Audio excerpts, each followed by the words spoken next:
You're listening to The Luxury Item, the podcast on the business of luxury and the people and companies that are shaping the future of the luxury industry. Here's your host, Scott Kerr.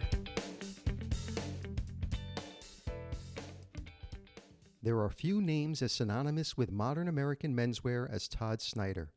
Since launching his namesake label in 2011 in New York City, Todd Snyder's clothes reflect the company's commitment to the belief that well-made, perfectly fitted clothes make the man. He resides on the cutting edge of fashion retail and is always looking for unexpected ways to push creative boundaries, as seen through innovative capsule collections and limited edition designs with brands including Champion, LL Bean, New Balance, Timex, and Clark's, just to name a few. Snyder, who was recognized 4 times by the CFDA as a Menswear Designer of the Year nominee and was a CFDA Vogue Fashion Fund finalist, served as the head of menswear for J. Crew before launching his own brand. He has also worked for Polo, Ralph Lauren, and The Gap. American Eagle purchased the Todd Snyder clothing brand and Snyder's Tailgate brand of vintage-inspired collegiate sportswear for $11 million in 2015. He currently operates 4 stores, including 2 in Manhattan and others in East Hampton, New York, and Greenwich, Connecticut. He plans to open a store in Williamsburg, Brooklyn in April.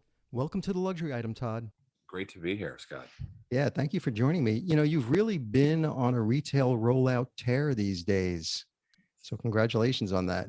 Well, thank you for that. It's always kind of one of those things that you're a little bit trepidatious just because of the nature of retail, but at the same time, it's super exciting. You know, I recently read that you will be awarded a Distinguished Achievement Award and an honorary doctorate of commercial science degree from LIM College during its commitment ceremonies in May. And you're also going to deliver the keynote speech to the 2022 graduating class at that event. You know, you've built quite an empire since launching your brand a little over a decade ago. What have you learned in that time about being a creative and an entrepreneur? Well, I think like anything, experience is key. I've been in the industry close to 30 years now. And when I started, I had 20 years experience working at various brands, between Ralph and J. Crew and Gap. And I really tried to surround myself with great people. I think that's the biggest, secret to my success, is just making sure that I've always been attracted to people that are great in their own space. I'm obviously a designer, but I know that for me to be great, I need to have people that, are good in business, that are good in production, that are good in marketing. And really, I kind of spend most of my time trying to figure out, who are the people that I want to surround myself with. And that's really kind of been my secret. But then the second piece of it is just making sure that I'm always being inspired, by design, and making sure that I'm always kind of pushing forward. And as you may recall, I've done a few collabs since I started, and that really kind of gave the brand awareness. And really, in a cool way for me, it was very interesting to be able to play in someone else's sandbox. But the real benefit of doing collabs is really getting your name out there to people that may not know who you are. They know who LL Bean is, they know who Champion is, but they may not know who Todd Snyder is. So I kind of combine, that with making sure I'm always surrounding myself with great people. And that's really kind of how I have been successful. Any particular milestones stick out in your mind over the last decade? I mean, all of it's been amazing. I would say, right out of the gate, when I started my collection and I started selling, we were exclusive at Bergdorf's and Neiman's, and that to me was just magical. Yeah. What a great compliment. And then the same year, we were nominated for a CFDA award, and it's been great. I really have been blessed to know a lot of people in the industry, and it's really paid back in spades. Before you struck out on your own, you were head of menswear at J. Crew, where you introduced many of the retailer's popular collaborations with the heritage menswear labels. And you were also responsible for creating the J. Crew liquor store in New York City. How has designing for the modern American male changed since you were at J. Crew in the late 2000s? It's changed quite a bit. I mean, there was definitely when I was at J. Crew, I was there for 5 years between 2004 and 2009, and there was a renaissance happening in menswear at the time, and all of a sudden guys wanted to wear Alden shoes. All of a sudden Right. guys wanted to kind of get back into their dad's closet, and find that old kind of dusty thing and make it cool and relevant. Today, fast forward, you're still in kind of a renaissance of menswear, but it's really kind of shifted to this more street culture vibe, whether it's the sneakerheads now. So where it used to be what is the cool shoe, their most authentic shoe, now it's more about what is the hottest sneaker, um or the hottest new era cap. It's really um changed. Obviously, the I think some of the pieces have changed, some of the pieces have stayed the same, like the overcoat is still king in my opinion, but it's oversized. I still think men are discovering apparel and enjoying clothes. I know I started in the industry 30 plus years ago, and fashion was always a four-letter word for most men. And I think probably 15 years ago, during the J. Crew moment, it started becoming a lot more acceptable to be into fashion. And if anything, I think it's even accelerated in the last 2 to 3 years, because you know everything from Amelia Dory to Kith to you name it, it's just really kind of made guys that much more interested in how they look. And you worked for a couple of really strong visionary leaders, Mickey Drexler and Ralph Lauren. What did you learn from them that you took into your business when you launched it? That for me was such a key moment in my career. I mean, working for Mickey, there's nobody like him. The way he looks at business, Right. the way he uh, executes, and his vision. I mean, I think he gets enough credit for his taste level. That's really what makes him incredible. I mean, is that he's got incredible taste. Was remembering probably a year ago, and we were doing, or we are doing, our own catalog, and which does really well for us. And I remember showing it to him at lunch, and he's, sure enough, still picking the number one style. And I still remember sitting in line reviews with him, and his real genius is to be able to pick that style, but then he goes big on it, and he doesn't bet the farm, but he does it and it changes the course of the business enough that you really respect kind of that vision and the guts that he has to you know invest in something that he doesn't have any history on. He just has a gut feeling that that is a killer style, we should go big on that. And for me, I took that, and have always respected that, but also knowing he comes from a business background, and again, just making sure that I surround myself with great people. And in my head merchant, he runs more than merchandising now, but he came from J. Crew as well. He was running men's, Right. uh, and I needed to have that balance. And Mickey would always call it the creative conflict between merchandising and design, and it's truly needed. You need someone who understands the financials and the investments, but then you need a visionary thinking about what's ahead. And Mickey really kind of taught me all that. And when you officially launched in 2011, you didn't set out to be a digital brand. You started out by selling wholesale, and you said before, at Bergdorf and Barney's, Neiman Marcus and Nordstrom, really great launching pads for an independent designer. So when did you realize that you needed to shift your business model to more direct to consumer in order to grow and thrive? I think it was the first year when we launched our website, which was, I think, 2012, if I'm not mistaken. We started in 2011, and a year after we launched it, and quickly, I mean, the site did 300,000 that year, and that was huge for us, because we were all wholesale, and that was our biggest account. All of a sudden was our own channel. That's when I knew, like, whew, this is actually really, really something, and we should definitely keep our eye on it. And I just kept reinvesting in that channel, hiring the right people. At the time, watching a lot of these direct to consumer brands like the Bonoboses of the world, and they definitely were early to the game and were ahead of the curve.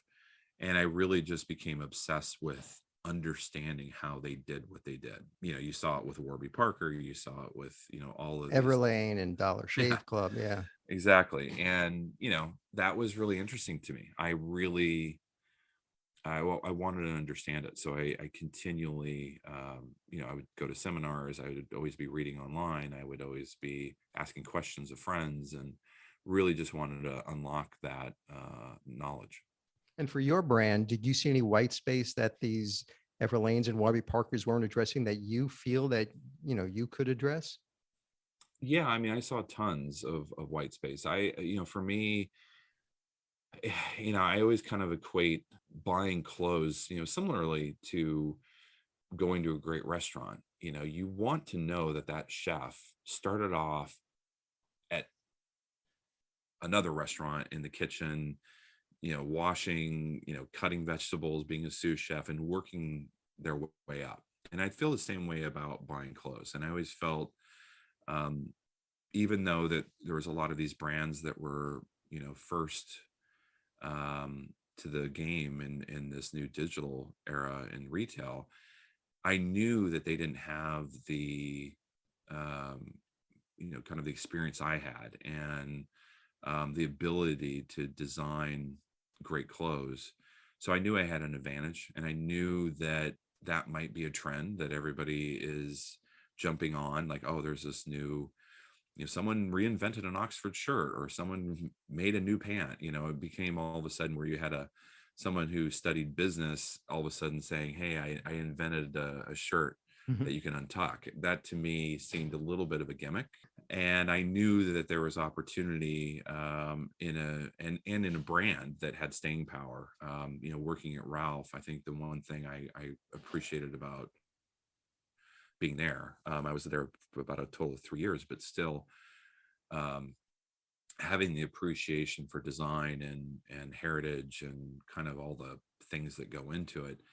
It's a real art. It's really hard to attain that knowledge. And I, obviously, working there and working in the industry, I knew, and anticipated the customer was going to, shift at some point. And, not that we have every customer, but I do think there's white space for well-designed product that is direct to consumer and is done, sold in a different channel, whether it's our stores, whether it's online, whether it's through a catalog. I knew that we have to make it easy for the customer to buy and not make it difficult. So that was kind of probably in 2015, really kind of set the course to go in that direction. Like several of those high profile digital first brands you were just talking about, you made a huge leap when you decided to expand your presence to the traditional brick and mortar space to reach more customers in the physical world. And you opened up your first ever US boutique in New York City in 2016. So, how did you think about mirroring the same Todd Snyder brand experience already created online to the offline location? It's a really critical point, I think, with every moment that the customer discovers you, is, to me, one of the most covetable times in a brand. Meaning, if you think about everything you love, whether it's a great restaurant, whether it's a movie, whether it's a book, whether it's a band you love, you usually find out about it through a friend, Mhm. or you discovering it yourself. And I think that is what the store allows. It allows this sense of discovery where somebody comes in, you don't have to say a whole lot. You just walk in and understand immediately what the brand's about. I don't have to put words on a page. I don't have to create a video. I don't have to, it touches all senses, whether it's the music, whether it's the smell, whether it's the staff that's there saying hello and greeting you. You don't really get that online. So I think it's important to always have that touch point. I don't think it's everything. I think it's shifted. I don't think it's ever going to go away. I just think how people shop, obviously in the last 10 years, has shifted to, people are more comfortable buying things online, and it's easier, and convenience is certainly, there's a value to that. But at the same time, people do enjoy shopping, and they do enjoy talking to someone one-on-one, believe it or not. And for me, it was always just very important to have that discovery point, and the store really allows that to happen. Plus, it also gives existing customers a place to either try things on, return. It just is more of an ease, more so as a transaction. It's really much more of a community builder, and making sure that the customer feels and understands who the brand is, but also having that touch point of, whether it is customer service or trying things on. Yeah. And how much of your business is e-commerce now? It's majority. I mean, I would probably, you know, it's probably 80% or online, and then the rest is stores. And Yeah. we don't do wholesale anymore. And speaking of e-commerce, the pandemic has been called fashion's biggest reset, and for good reason. It's proven that e-commerce isn't just a privilege that brands choose whether to participate in. So with your shift to this D2C model pre-pandemic, I imagine your business was well positioned to navigate a world of closed brick and mortar. What actions did you take anyway to keep the brand relevant and top of mind when the pandemic hit? Yeah, I mean, the beginning of the pandemic was certainly challenging. I mean, honestly, I think all of us had the same shock of like, what's going to happen. We didn't really think we would still be around, or I didn't think we'd still be around. But fortunately, we are. And we quickly saw a shift to, you know, our jogger and our sweatpant and our kind of our champion collection. That really was a godsend for us because we had plenty of it. Probably 6 months prior to it, unbeknownst to us, knowing that this was happening, we made a commitment to each other saying, we're never going to be out of stock of champion, because we kept selling it well, but there was delays on shipments and all this. This is obviously pre-pandemic. So we said, let's just buy a year supply. And that was the best thing we ever did. Wow. And because we had that, it got us through the pandemic, or at least the beginning stages of it. And we were selling probably 4 times the amount of joggers than we ever had. It's just our classic sweatpant from Champion. And same thing with our hoodie, same thing with our pocket sweatshirt that we do with them as well. Those were the things that really kind of became the tried and true pieces that really at least built a foundation for our business. So what's trending now that people are starting to inch out of their homes? And well, it's interesting. I think because of the pandemic, I think guys, there was definitely, I think in fashion, I always look at fashion in curves, meaning like there's always a early adopter. That's not a big part of the population. And then as the trend kind of gets bigger, obviously you get more and more adopters before a trend finally burns and fades out. But I think during the pandemic, you really saw an acceleration of these kind of casual pants that were a cross between a jogger and a dress pant. And now all of a sudden guys are very much into these. So one of our bigger selling items, which we call the Traveler, is a drawstring pleated. It has a cuff to it, like a turn back cuff of about 1.5 inches. And it's a great hybrid between a dress pant and a jogger. And that's become one of our best selling styles. And I definitely attribute that to the pandemic, because before we always had it, but it was always kind of like, nah, do I want to wear that? I don't think the average guy really understood how to wear it. But I think the pandemic trained a lot of guys and made that curve happen a little quicker, where you got a lot more people into it. So that's one. But also we're seeing guys, definitely there's built up demand in getting married and occasions and tuxedos. And so we're seeing kind of a return to that. And we're also seeing kind of a return to just your stereotypical menswear, meaning like the jean and the suit and, kind of the normal fare. I think a lot of men have been, speaking of pent up demand, but from a Right. fashion standpoint, is just like, okay, I'm ready to move on to the next. What do you think of the future of the suit is? I still think it's bright. I don't think the suit's ever going to go out of style. It's for men, it's not going to be, and it hasn't been what it was back in the 80s when guys had to wear suits to work. It's definitely, much more of a casual style, but there's always um the opportunity to wear a suit, whether it's to a wedding, to your first job interview. It is still the ultimate sign of respect, in my opinion, to wear a suit, um, whether it is to an office or somebody's gathering.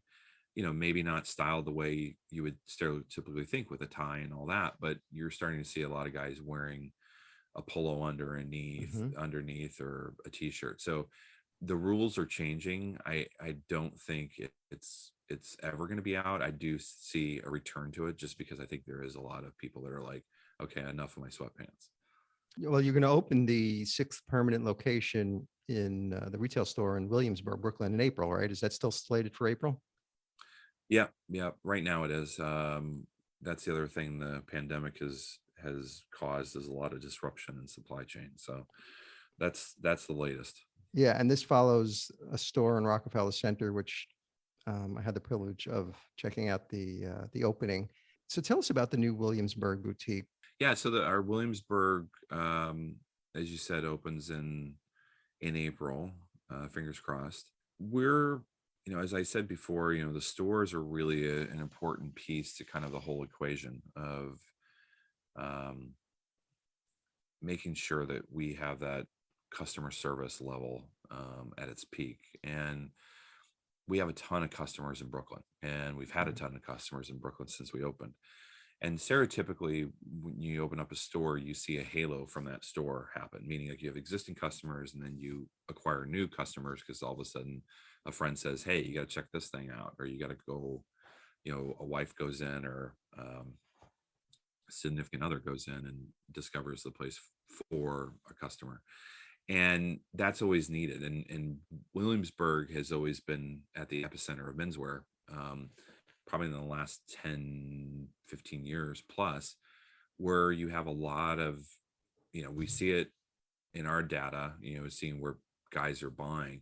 Mhm. So that's how we plan to open stores. So we know that we'll at least get those customers in, but then we will create a halo where you get like, 2 to 3 times that.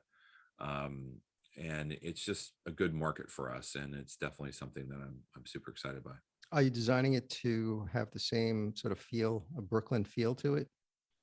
Yeah, it's definitely a different animal than our flagship on Madison. Madison has a barbershop and it has a cafe, Right. and this will just be strictly retail, but it's an open space, so it almost looks like I think it was an old factory actually. So we just left the ceilings exposed and added our fixtures inside, but it'll have a very kind of Brooklyn aesthetic. um we're going to have not only our suiting will be there, but we'll have a milliner shop there that we're doing with New Era. And then we'll have some selections of our mascots there as well. So we're bringing definitely some of the assortment, some of the discovery there. But it's really kind of meant to be this, an annex in a way of what you see here in the city. And your store is catered to a whole lifestyle, providing clothing and shoes and accessories and art and design pieces, very experiential with a local neighborhood feel to them. Have you rethought the purpose of your stores and what the in-store experience should be like these days? Well, I think it's always been the same. It's really customer first, and I always love it when friends or even people who discover the store, the first thing out of the mouth is, I love your store and your staff is amazing. That for me crushes everything, because that's exactly what I want to hear, is that the staff is amazing. That's what we open stores for, is to get that human connection. And it's always been the top priority. We offer tailoring on site. And this store actually will have a tailor on site. And, it's a super important part of the experience for a customer, because you want them to feel that this was made for them or fit them the best that it can, because it's really important. Some people aren't just off the rack customers. It's really important to have that personalized experience for each customer. And the tailor really allows us to, we've made, suits for women. Um, we've adjusted things for, all different sizes. We do made to measure in suiting, but we actually do it in our suede Dylan jacket. We really try to make it as inclusive as possible, with the amount of SKUs that we have. And having that tailor really gives us that opportunity to make it as personalized as we can. You've become sort of the master of savvy collaborations. You've collaborated with countless American heritage brands like Champion, New Balance, Timex, LL Bean, and Clark's, just to name a few.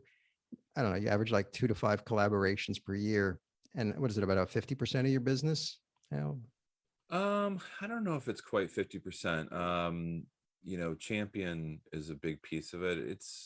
It's a big percentage. I'll say that. I don't know off the top of my head, but it's definitely a big piece of what we do. Yeah. And you were doing collaborations with heritage brands when you were at GQ. Is that where you really first caught the collab bug? Yeah, that was it. It was me working with Mickey, and the first one we ever did was actually Jack Purcell. We did a sneaker with them, and we called it our Broken in Chino sneaker, which was like our best-selling pant. Mm-hmm. And it blew out. It just did so well. And then our second one was Red Wing, and Red Wing, I still remember the numbers. I remember the merchant who I kind of talked into buying it, because at first they were kind of a little anti, because it's hard to do collaborations, because if you're not used to buying wholesale, it's really challenging. It's different systems. It's not great margin either. And so we did 300 units of our first Red Wing boot, and it blew out. Like, we sold out of it in like the first week. It was in our catalog in men's. And I remember the merchant called me the next week and said, "Todd, I need 3,000 units by December. Can you make it happen?"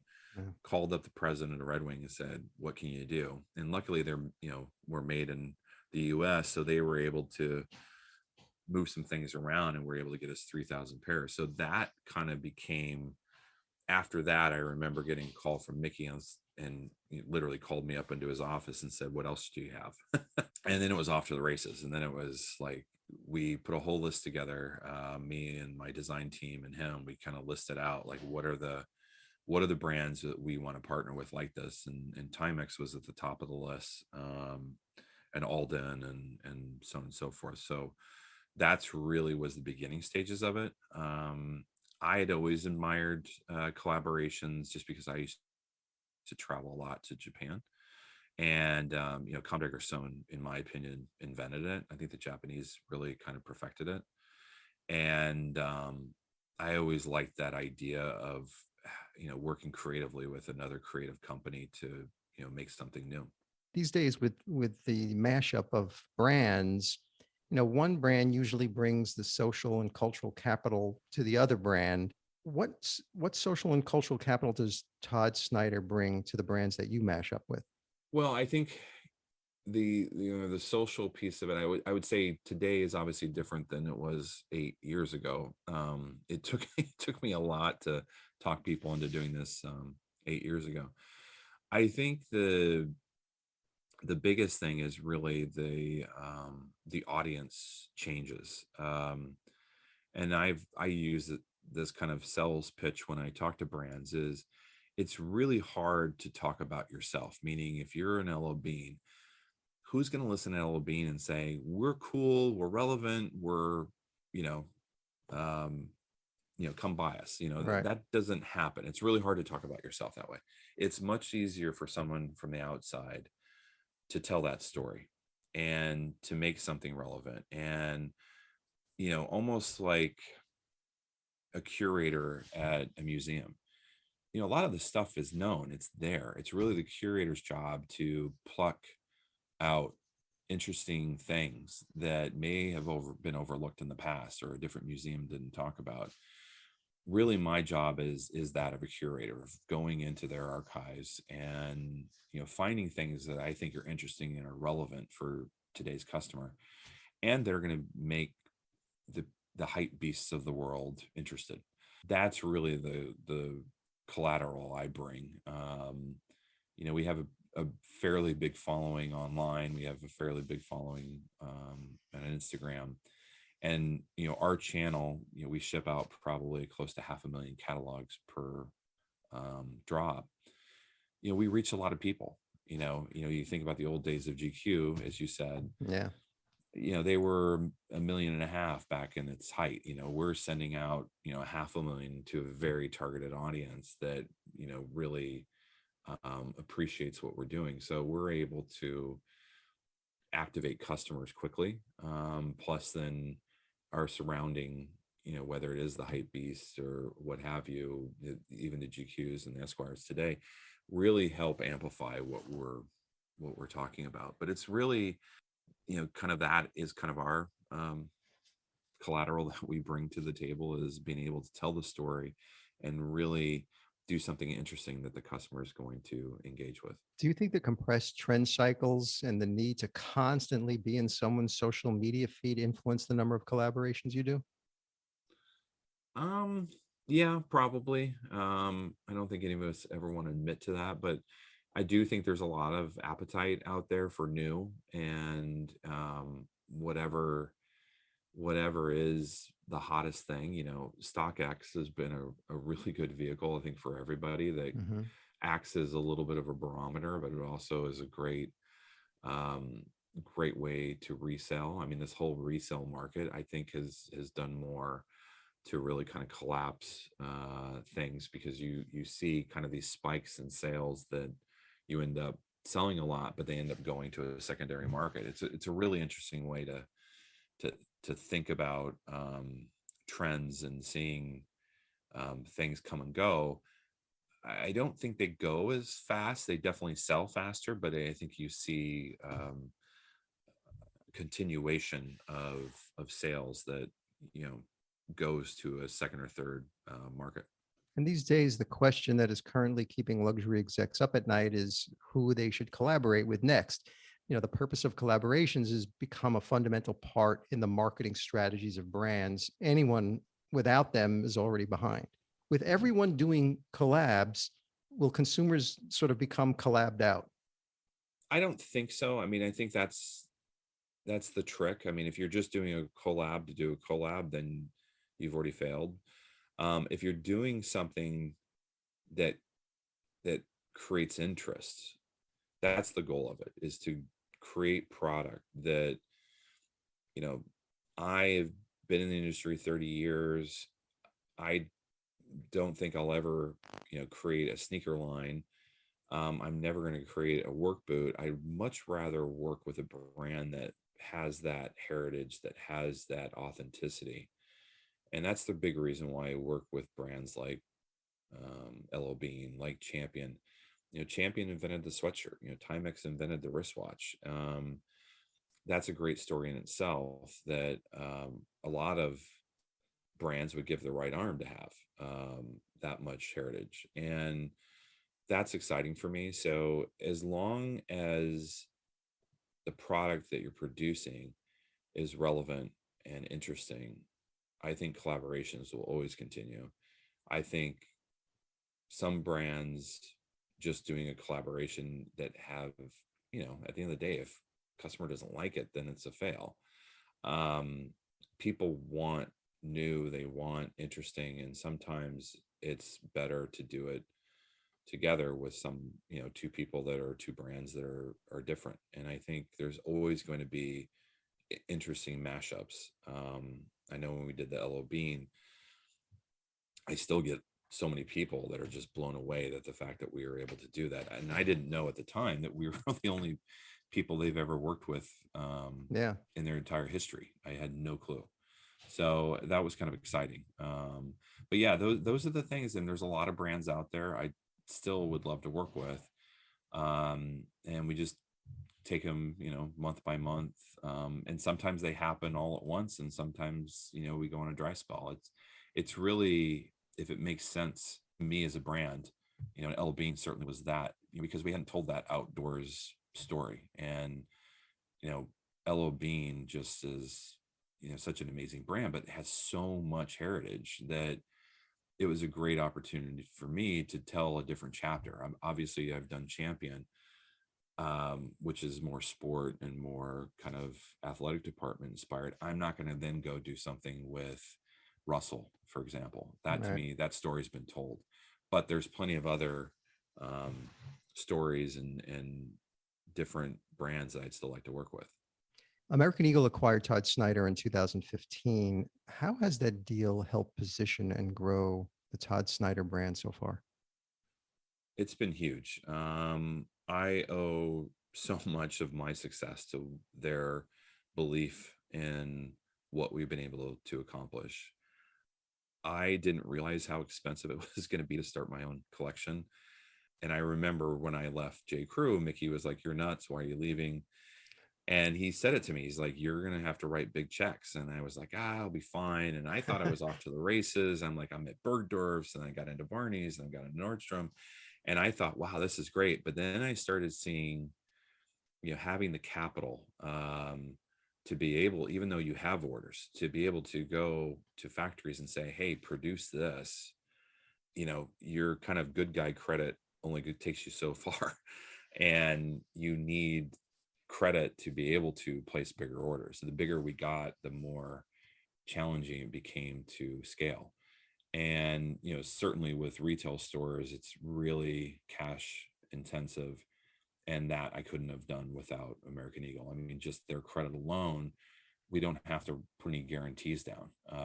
If you're an independent designer saying, hey, I want to open this store, they're going to have you give a first year rent the whole year, give them cash for that, and they'll hold it as security in case you default. So as you can imagine, especially in New York City, that's a big check, and it's more money than I ever had. So that, in that regard, it's been amazing. But the bigger piece of it is just the experience that they have and the knowledge they have. I was able to really understand how to run a business, how to look at a P&L in a way that was different than what I knew. I mean, I grew up as a designer.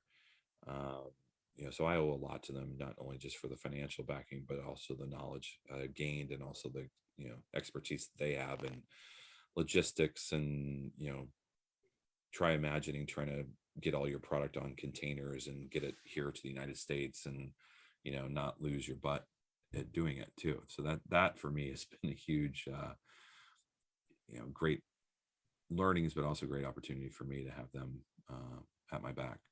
Yeah, and you grew up in the 70s and 80s. How has it influenced your designs and your vision of menswear?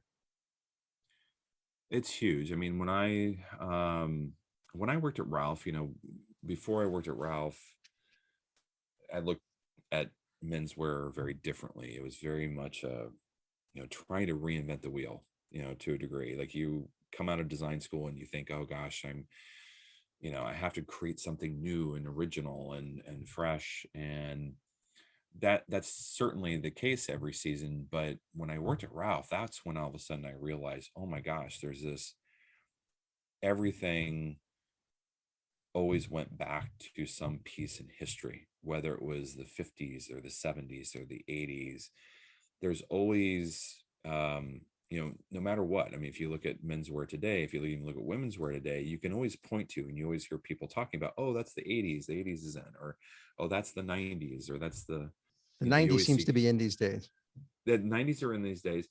And I would say that Americana is very in these days. It's really interesting if you look at, Paris runway, or even, Milan.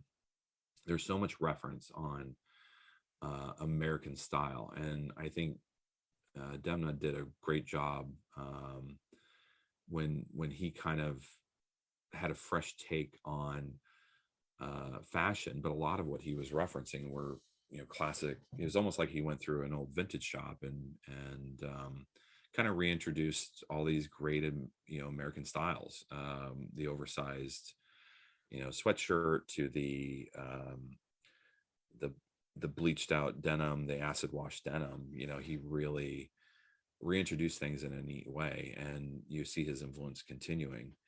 And those are the things that I really started to think about, and having that experience and that knowledge of seeing trends come and go has again been a big reason I think I'm successful, is just because I'm able to kind of see, oh wait, I remember in the 80s when this was a big style, but it's always reinvented slightly. There's always a twist to it. It isn't just Right. a carbon copy, it's a slight twist on a classic. So it was really good for me to work at Ralph and to be able to see and open up that whole treasure trove of these classics. And we used to travel to the Rose Bowl every month, and we used to go to, before vintage was cool, Ralph made it cool with Double RL.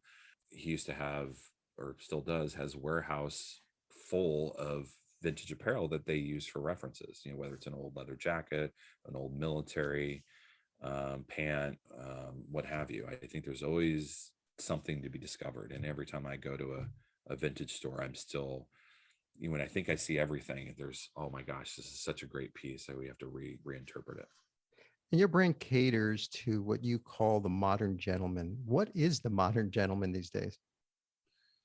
Well, it changes, it evolves. I think the biggest thing, and the reason why we always say the modern gentleman is, it's gentleman first, meaning you still need to have manners.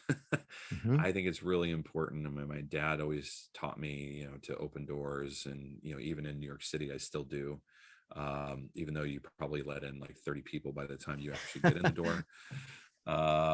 But it's really important to still have that sense of, being kind and being graceful. I think it's really important. But the modern gentleman is just somebody who's current, and somebody who, you don't need to be, the cutting edge of fashion. You don't need to be the cutting edge of music, but just somebody who's current, and somebody who's takes themselves seriously, but not too serious to where they're stuffy or overbearing. I think it's really important to always have a casual approach to style and to things. But the modern gentleman is somebody who's comfortable in their own skin, has confidence, has manners, and isn't afraid to take risks.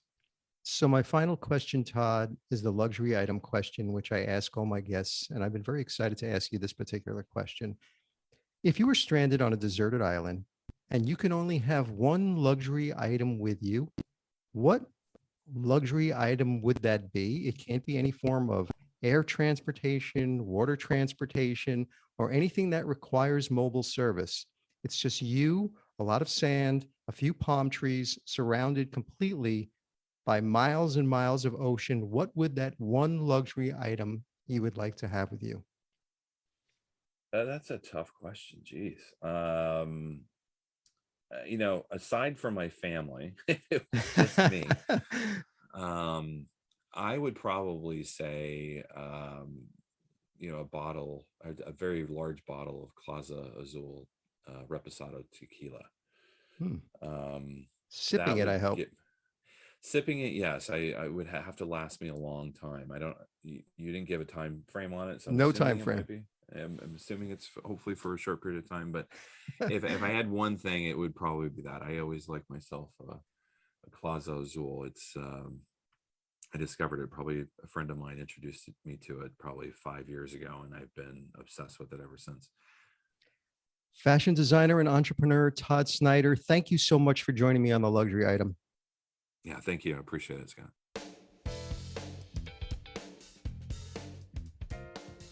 That's it for this episode of the Luxury Item Podcast. Thank you so much for listening. If you found this useful and entertaining, I would be really grateful if you can share it with a friend or colleague. I would love it if you subscribe so you never miss an episode. And while you're there, be sure to rate and review us on Apple Podcasts. It really helps other listeners find us. The Luxury Item Podcast is a production of Silvertone Consulting. I'm your host, Scott Kerr. Until next time.